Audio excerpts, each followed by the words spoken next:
In this lecture, we're going to go over using image generation in Google Gemini. Now I'm going to go here and prompt Gemini to create me a powerful prompt for creating an image in Gemini showing an alien in force. Now, the reason we're asking Gemini to create a prompt for us because it will give us the most effective prompt possible for the logo or picture that we're trying to create. As you can see, it shows you how this prompt will create a powerful image. So what we're going to do is we're going to take this prompt right here, we're going to copy it,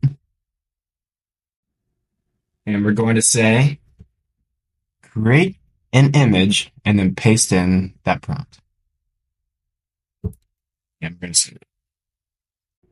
And now Gemini's going to go in there for me and create that image, and it will give me multiple choices to choose from.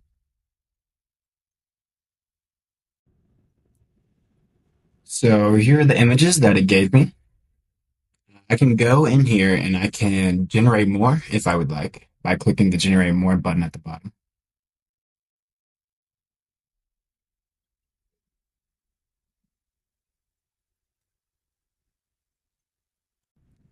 And then if you click on these, you can go through them. And if you'd like to download them, you can click the download button in the top right corner. So if you want to be more effective in image generation, ask Gemini to help you when you're creating the prompts with it.